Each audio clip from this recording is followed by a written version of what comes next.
What if the most magical corner of your garden wasn't planted from seed, but built from the forgotten things around you? Here at TERAFLORA Studio, we believe beauty can grow anywhere. Inside old drawers, in chipped teacups, along broken ladders, even in the quiet shimmer of a glass bottle once destined for the bin. These are not distant fantasies.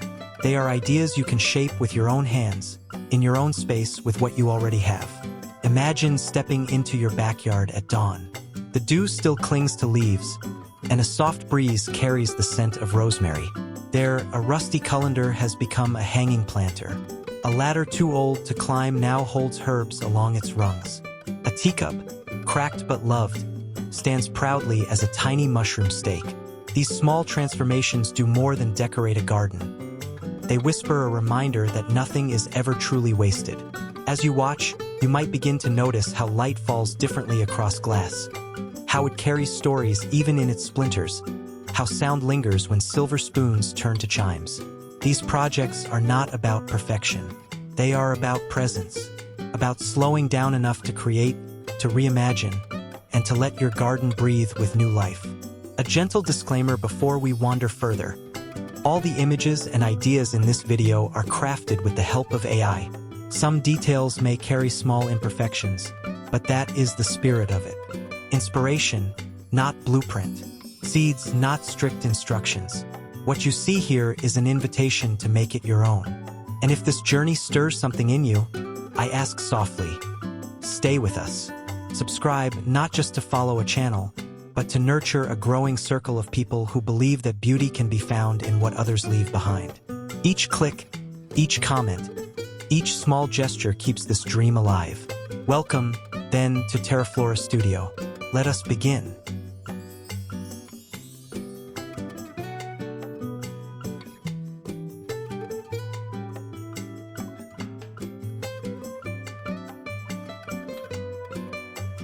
In the soft quiet of a morning garden, an old ladder leans gently against a wall.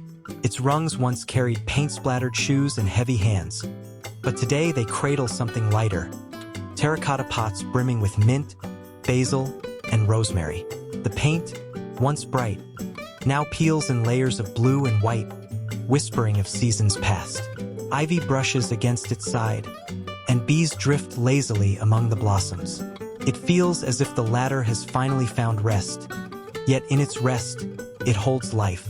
A few steps away, another ladder stands proudly in the gravel. Its wood is silvered with age, split in places where rain once seeped in. From each step, buckets and colanders dangle with a playful tilt, spilling over with petunias in purple, yellow, and pink. The air smells faintly of earth and flowers, and a butterfly pauses, almost as if the ladder had invited it to stop for a while. There is no perfection here, just weathered wood and blooming joy. And somehow, that makes it more beautiful than anything you could buy in a store. Against the fence, a smaller ladder rests sideways, transformed into a shelf of secrets.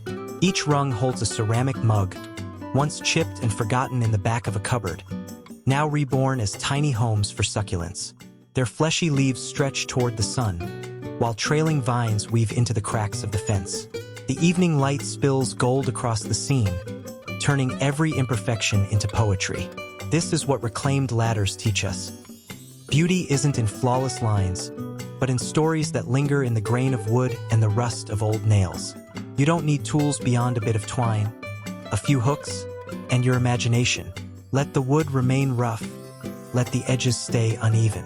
Every crack and every tilt adds character. If you ever stumble across a ladder too weak to climb, don't discard it. Stand it gently in your garden. Let the rungs carry flowers instead of footsteps. Let it lean into the sunlight. In time, it will no longer look like junk at all. It will look like it was always meant to be there, holding not walls, but wonder.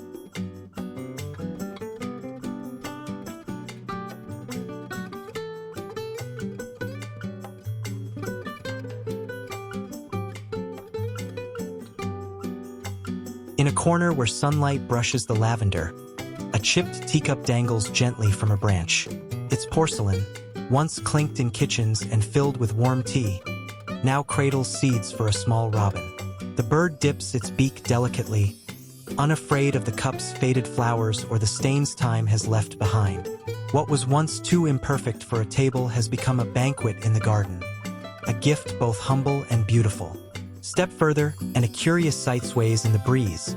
A chandelier, not of glass or crystal, but of tuna cans. Each can gleams under the daylight, weathered yet shining, suspended in a wire basket hung low from a wooden beam. A pair of finches arrive, hopping from can to can, pausing for seed before darting away. The air hums with movement, and the cans, imperfect in their rust, catch the light like tiny mirrors of joy. This isn't elegance in the traditional sense.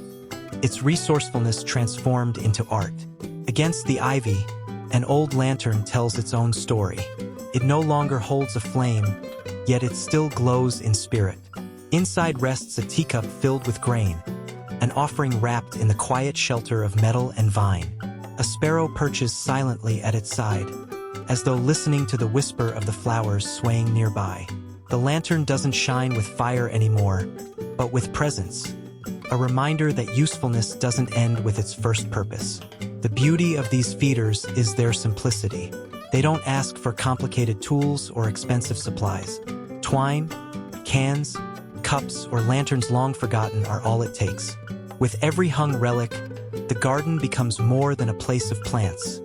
It becomes a sanctuary, not just for the birds who flutter in gratitude, but for the hands that found new life in what was nearly thrown away. Perhaps that is why these feeders feel so enchanting. They remind us that even in small acts, tying a string, filling a cup, letting an object breathe again, there is kindness. And in return, the garden answers with song, wings, and a quiet companionship that lingers long after the birds fly off.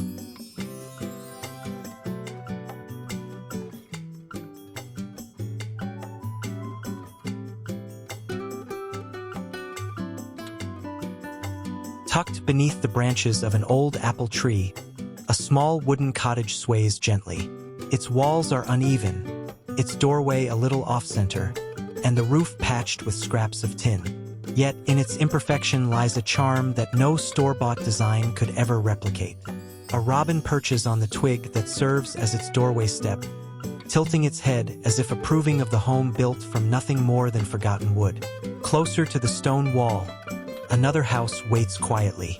Its shingles are not tiles but pieces of bark gathered from the ground, arranged with care and pressed into place. Moss gathers at the corners, and ivy behind it seems eager to claim the structure as its own.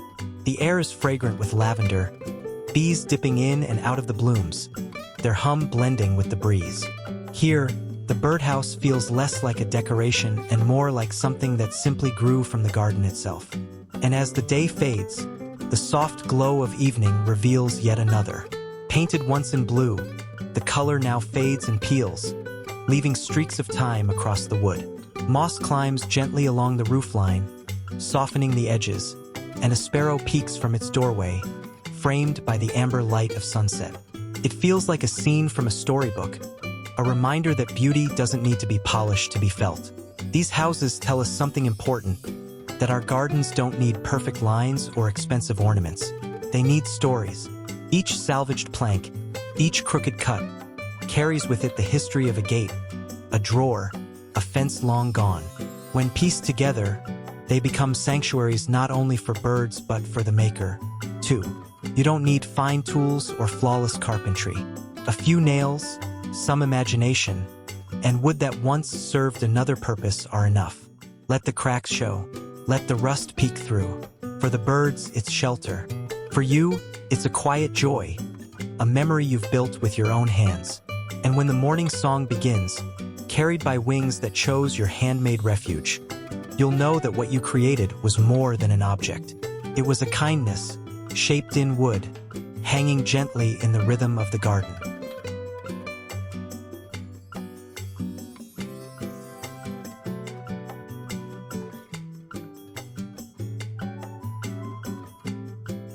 On a sleepy morning, when the air is still heavy with dew, a garden path glimmers with small surprises. Beneath the marigolds and along the creeping thyme, tiny mushrooms rise. But look closer, And you see they are not mushrooms at all.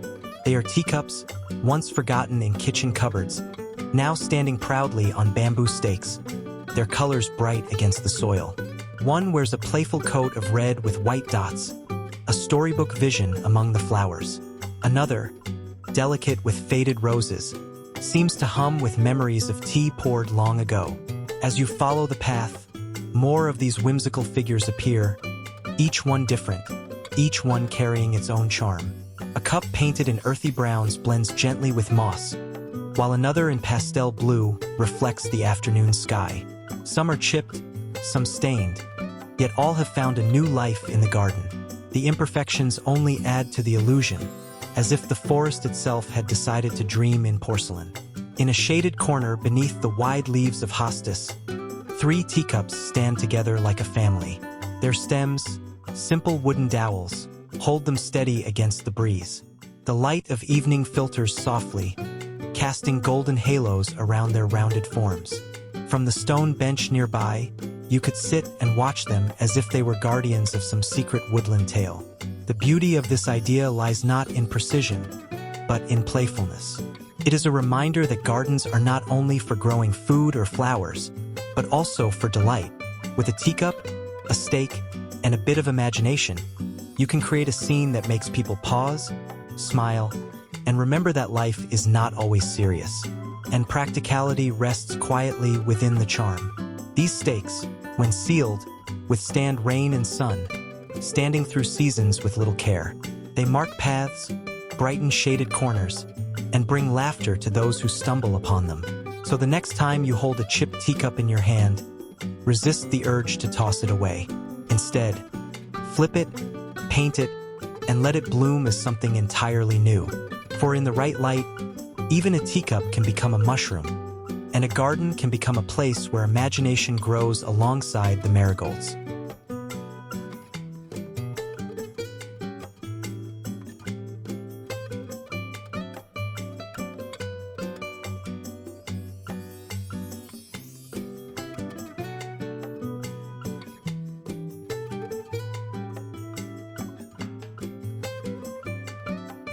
In the hush of early morning, the herb bed stirs with life. Basil leaves glisten with dew, and oregano leans toward the light. Tucked among them, a river stone rests quietly, its surface painted with the single word, mint. Simple, unpolished, and entirely enough. The word feels as if it belongs to the soil itself, a message not just for the gardener, but for anyone who bends close enough to read. Further along, in the glow of the afternoon, a rusted baking tray finds a second life. Leaning against an old wooden crate, its curled edges tell stories of years spent in a kitchen. Yet across its center, in bold white paint, words bloom. Bloom where you're planted. The message is not new, but here, surrounded by rosemary, marigolds, and the hum of bees, it feels entirely fresh. The imperfections of the tray, the cracks of rust, make the words more honest, as if the garden itself were whispering them. And as the sun lowers into evening, its golden light catches another marker, humble yet tender. A weathered cutting board, long retired from the kitchen, now stands upright in the soil. This grain is rough, its corner scarred. Across it, chalk lines spell out, "Grow with love." The words are faint, already softening in the breeze. A ladybug pauses at the base, resting against the daisies and snapdragons that nod gently in the light. These signs are more than decorations. They are reminders, small, quiet conversations between the gardener and the earth. They label herbs not for order, but for connection. They carry messages not to impress, but to encourage. They turn discarded things, stones, trays, boards, into pieces of meaning that outlast the season. The beauty of these markers lies in their ease. No polished wood or expensive etching is required. A flat rock, a tray forgotten in a cupboard, a board too scarred to use. Each one is already enough. A steady hand, a bit of paint or chalk, and suddenly the garden speaks. And maybe that is why these signs feel so special. They remind us that growth is not only measured in leaves and blossoms, but in words that guide us gently. To bloom where we are, to grow with love, to remember that every garden, like every life, speaks most beautifully when we let it carry our own handwriting.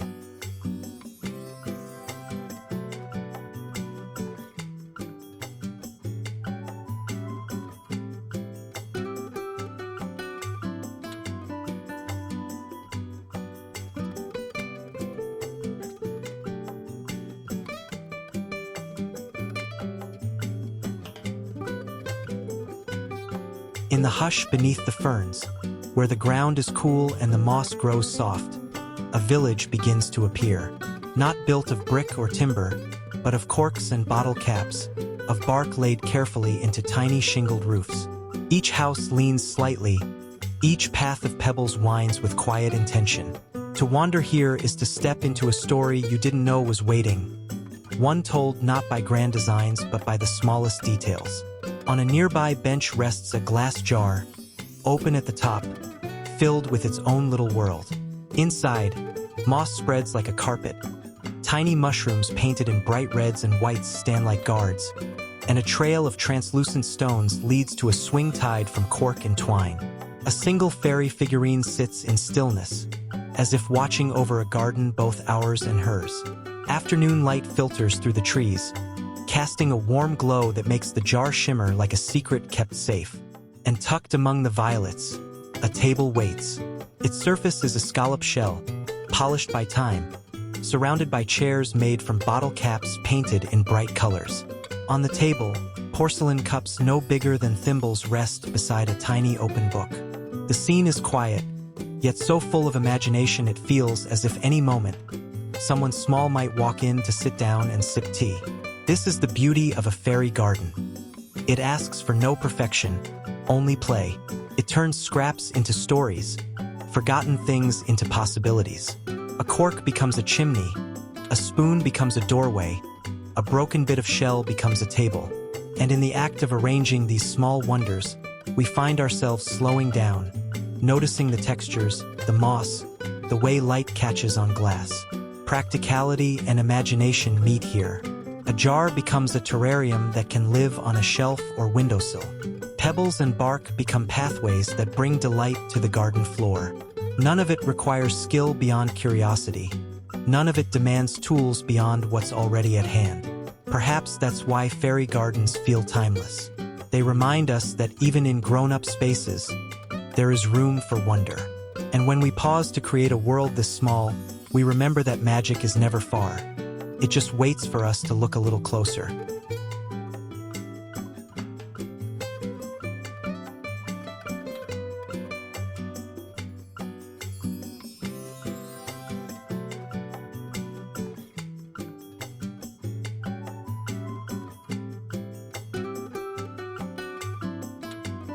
On a quiet windowsill, sunlight drifts through glass and spills gently over a small world inside. A mason jar, humble and clear, cradles dark soil at its base. Moss spreads across the surface like a soft carpet, while a young jade plant stretches upward with quiet determination. A single marble, no bigger than a fingertip, lies nearby, catching the light like a tiny planet resting in its orbit. Though small, the jar feels like a universe, alive, contained, and quietly breathing with the rhythm of the day. At the center of a rustic table, a cookie jar finds its second life. Its rounded belly holds layers of sand, pebbles, and soil, each layer building a story of time and texture. Moss creeps outward, and a succulent anchors the scene with strength. Tucked alongside, a pine cone rests, a reminder of the forest beyond, while a tiny painted figurine leans casually as if living there. The evening light pours in, warming the glass and making every detail shimmer. It doesn't feel like a decoration, but like a memory captured and kept safe inside glass. And hanging just above, a round terrarium sways gently in a macrame cradle. Inside it, moss glows green and alive, blue stones shimmer like fragments of sky, and a thin bridge of driftwood arcs across the tiny landscape. The frayed macrame cords hold firm, giving the piece a softness that feels both handmade and full of care. When the breeze passes, the terrarium shifts slightly, and the light bends through the glass, as if the little world inside had caught a piece of the afternoon sun. What makes terrariums so enchanting is their simplicity.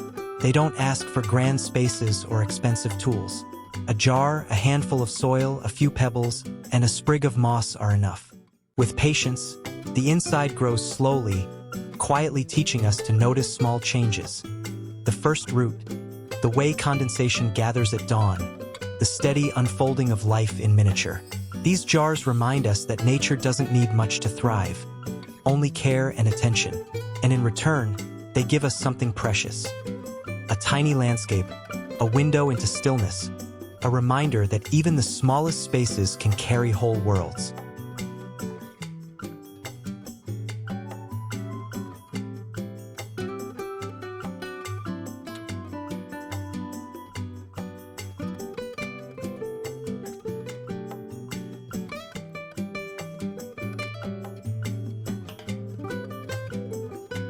In the soft sway of a morning breeze, sound returns to the garden, not from birdsong alone, but from the gentle clinking of silver spoons. Suspended from an old rolling pin, spoons, keys, and bottle caps sway freely, their imperfect metals catching the light. Below them, basil and rosemary breathe in the rhythm, while the air fills with a melody not written, but discovered.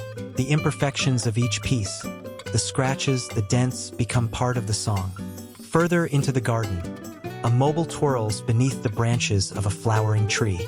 Its pieces are humble treasures, earrings that lost their match, a brass key without a door, beads saved from a broken necklace. Together, strung on simple twine, they dance with the afternoon sunlight. Gold glints between the branches, turquoise stones shimmer like dew, and the shadows they cast flicker like whispers across the soil. It feels less like decoration and more like memory given motion, as if the objects themselves were grateful for their second life. By the garden fence, another spinner turns in golden evening light. An embroidery hoop forms the frame, and from it dangle wooden buttons, tarnished beads, and small kitchen strainers once used daily, now part of something new. Ivy climbs the fence behind, weaving itself naturally into the creation, as if nature were joining in. A butterfly hovers near, pausing as though it too has been invited to this quiet ballet of found things. The beauty of these mobiles lies not in perfection, but in presence. They remind us that even what we once considered useless can still carry meaning. A drawer of old jewelry, a box of kitchen odds and ends. These are not clutter, but possibilities. With twine, patience, and a willingness to play, they become kinetic sculptures, turning wind into art and sound into story. And for the gardener, they become something more. They are proof that life does not need to be flawless to be beautiful, that even broken things can shimmer when lifted into the light. Each spin, each chime, is a reminder that the wind will always find a way to sing, if we give it something to pass through.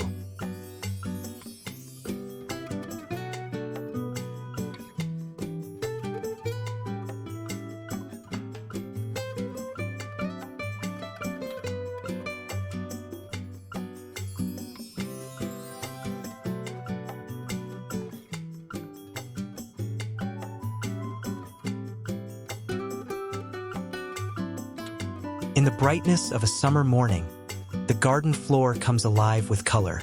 Along the edge of a flower bed, old glass bottles stand upside down in the soil, green, cobalt, amber, and clear. Some are scratched, a few chipped, but when the sunlight strikes them, they shine like stained glass. Their imperfections become their beauty, scattering soft reflections across marigolds and zinnias that lean toward the light. What was once cluttered on a shelf now sings in the rhythm of the garden. By afternoon, a different kind of magic emerges. A rustic wall of wooden slats, simple and unpolished, holds rows of sideways bottles embedded in its frame. The sun pours through them, igniting shades of emerald and blue that ripple across the ground. Ivy climbs nearby, catching the light on its leaves, while hostas glow in hues borrowed from glass. It feels like a living canvas, changing with the angle of the day, proof that decoration doesn't need polish when it already carries the character of age. And as evening draws near, The garden softens under the glow of suspended bottles swaying from a tree branch. Cradled in macrame, each holds a small bouquet. Baby's breath, chamomile, wildflowers picked without order. Their glass glows warmly in the setting sun.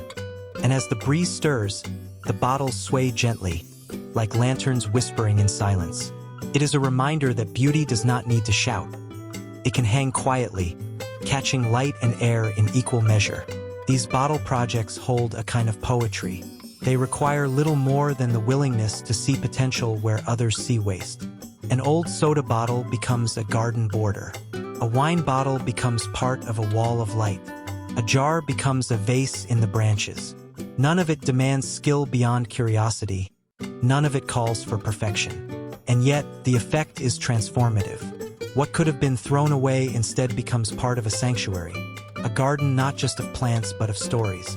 With each reflection, each sway, the bottles remind us that even the most ordinary things, when given a second chance, can glow as if they were always meant to belong.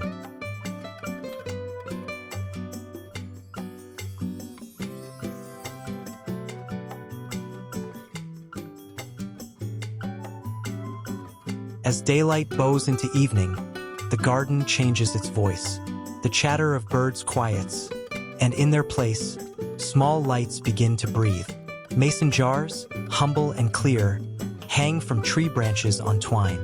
Inside each one, a tea light flickers softly, the glass fogging slightly in the cool air.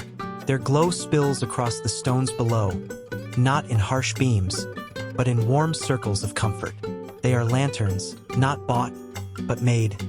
Pieces of memory that turn the night gentle. Not far away, a rusty colander hangs like a small moon. Once used in kitchens to rinse vegetables, it now holds a solar bulb tucked neatly inside. Through its pinholes, light scatters across the soil in hundreds of tiny dots, glowing like stars fallen to earth. The flowers beneath, dandelions and violets, seem to lean toward the constellation of light, as if basking in its quiet wonder. Rust curls at the edges, but instead of ruin, it becomes texture, a soft reminder that age can still shine. Among the petunias, a lampshade frame rests, stripped of its fabric, its skeleton wrapped with strands of solar fairy lights. At dusk, it hums with gold, a delicate orb that looks as though it has always belonged to the garden. The lights twine imperfectly, some gaps wider than others, yet the whole glows with an honesty that no showroom lamp could ever capture. The flowers nearby shimmer in the reflected light, their colors deepening as the day gives way to night. These small acts of reuse remind us that light doesn't have to come from perfection. It can come from the objects left behind, transformed with a little intention. A jar that once held pickles now cradles firelight. A colander that once drained pasta now scatters stars. A lampshade that once softened a bulb now hums with solar magic. And when you sit quietly in that glow, the night feels different. Less distant, more alive. It's not the kind of light you switch on, it's the kind you create. The kind that carries stories of what was, and in doing so, makes the present more beautiful. In these soft illuminations, the garden doesn't simply shine, it breathes.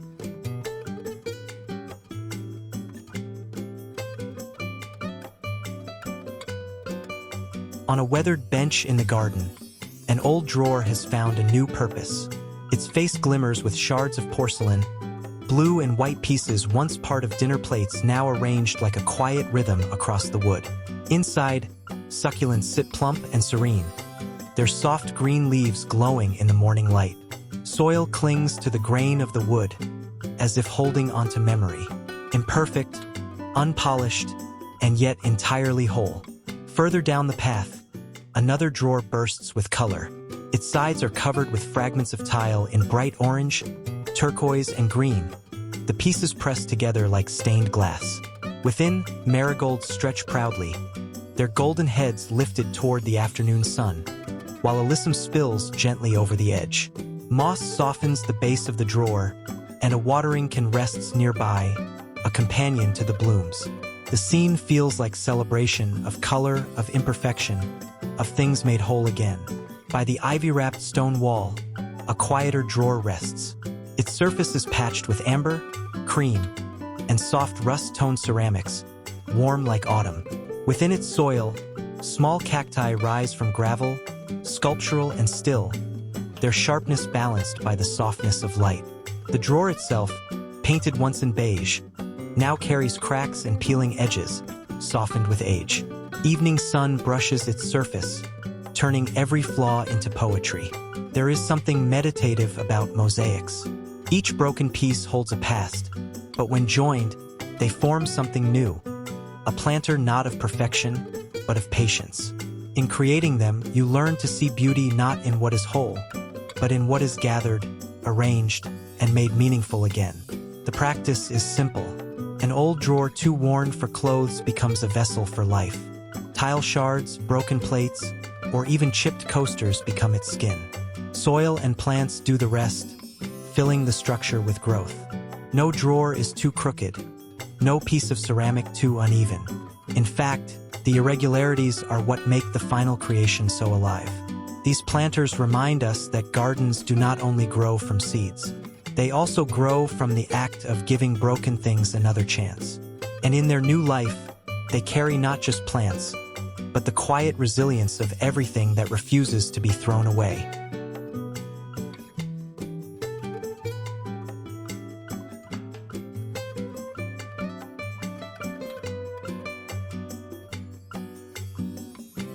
In the stillness of morning, the garden floor glimmers with stories. A round stepping stone, set with marbles and bottle caps, catches the dew like tiny jewels. Each embedded piece, once clutter in drawers and jars, now shines in sunlight, creating a playful mosaic beneath your feet. The daisies nearby lean into the path, as if curious about the new companions scattered among the stones. Walking here feels less like moving forward and more like wandering through a memory. Further along, a shaded trail unfolds where ferns and ivy drape gently overhead. The stones here are pressed with real leaves, ferns, oak, and maple, capturing their delicate veins forever in concrete.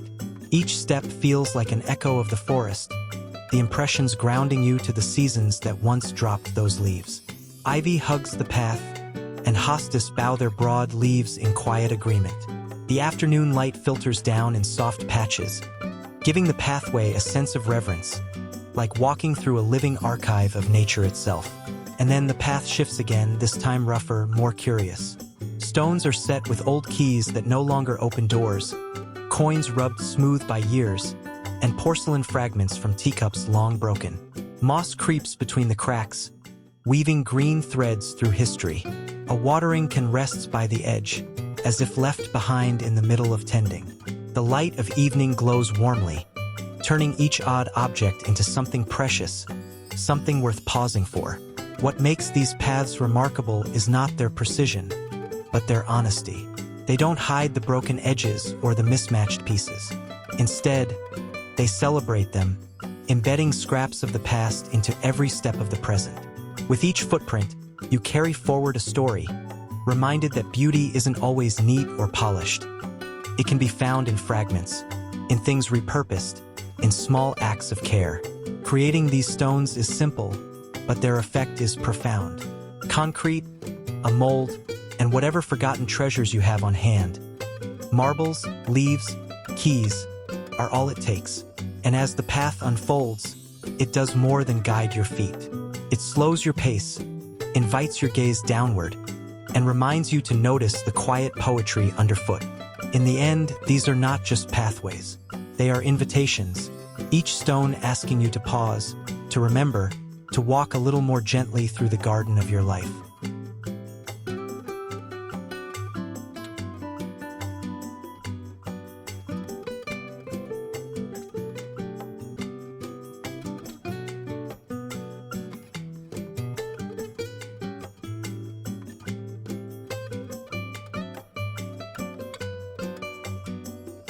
In a quiet morning garden, the wind carries more than just the scent of herbs. It brings with it a song soft, irregular, and tender. Above the mint and basil, a cluster of old spoons and forks sway gently, suspended from a wooden coat hanger. Their handles still bear scratches from countless meals, yet now they speak in a new language. Each gust stirs them into a clinking lullaby, reminding us that beauty often begins where usefulness ends. Further along, an old rolling pin hangs from the branch of a tree. Its surface is cracked, its wood worn smooth by years of flour and hands. From it dangle soda tabs and house keys, swaying like notes in a melody only nature understands. A butterfly pauses on the handle, wings opening slowly as though listening. The lavender blooming nearby seems to hum along, nodding in rhythm to the playful sound. What once shaped bread now shapes silence into song. And near the stone path, another creation catches the light. A frame that once held glass now supports strings of vintage cutlery threaded with beads. Forks, knives, and spoons glimmer, tarnished but proud, each piece moving with intention in the afternoon breeze. Marigolds glow at their base, and rosemary brushes against the frame, as though to bless the music with its fragrance. The clinks and taps echo like a memory, nostalgic, imperfect, and deeply grounding. These chimes are not made for precision. They don't ring in tune or harmony. Instead, they whisper stories of kitchens and tables, of meals shared and moments past. Their sound is humble, their presence gentle, and their making requires little more than twine, patience, and imagination. Perhaps that is their charm, that in a world often chasing perfection, they ask us to listen instead to the imperfect. To find beauty in a spoon too bent to stir, in a key with no lock, in a rolling pin too cracked to roll. To let the wind turn what was discarded into something that sings. And so, in the stillness of a garden, they remind us, not everything old needs to be thrown away. Sometimes, with the right hands, even the most ordinary things can lift their voices again, filling the air with music only the heart can truly hear.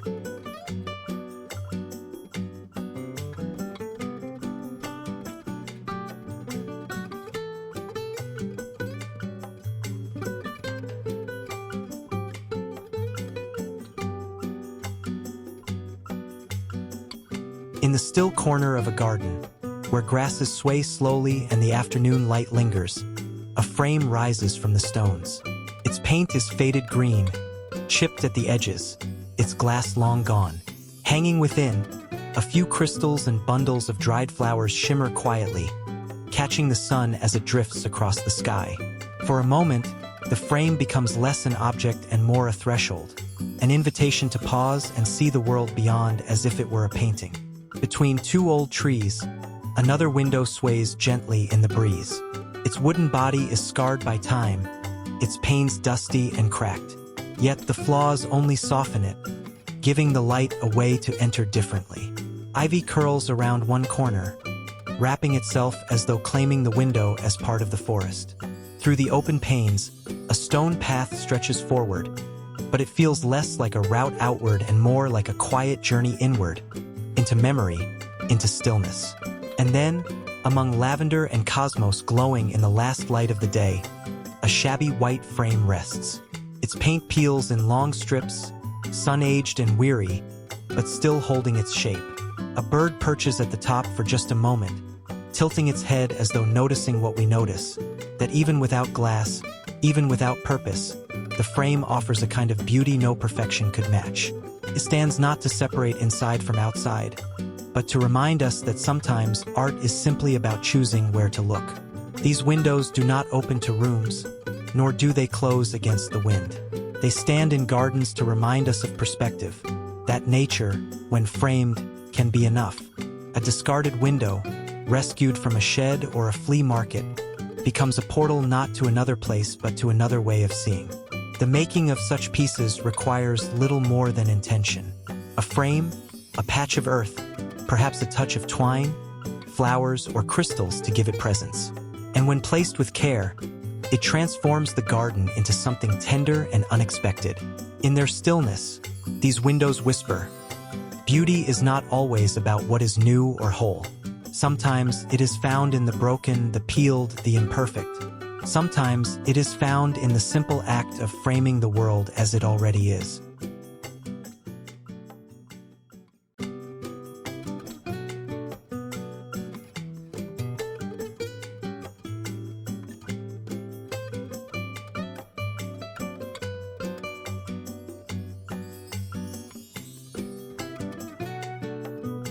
In the corner of a sunlit garden, something unexpected catches the eye.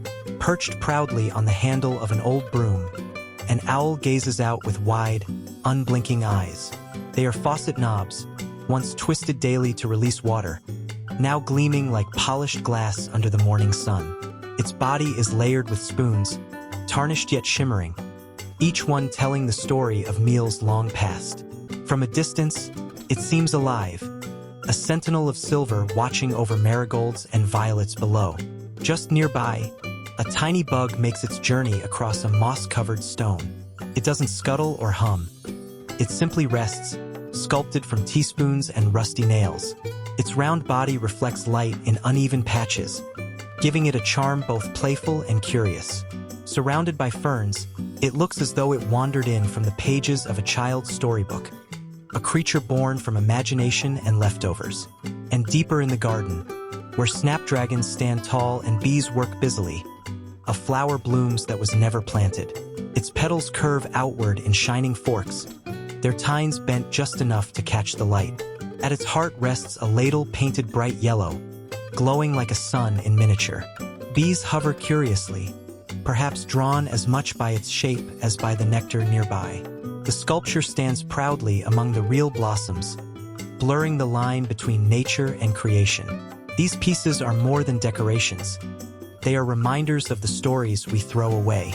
A spoon that once stirred soup, a fork that once set a table, a ladle that once poured comfort. Together, they become something new, something alive in spirit. Their rust and scratches aren't flaws. They're the very details that make them believable, that give them soul. To craft them requires no perfection, only play, a bit of wire, a steady hand, and the courage to see possibility in what others call junk. And once they stand in the garden, they do more than fill space. They spark delight. They invite conversation, laughter, and wonder, even in the quietest corners. Perhaps that is their greatest gift. They show us that beauty can be found not only in blossoms or stone paths, but in forks, spoons, and ladles too. And when we give them a second life, they remind us that creativity isn't about having more, it's about seeing differently.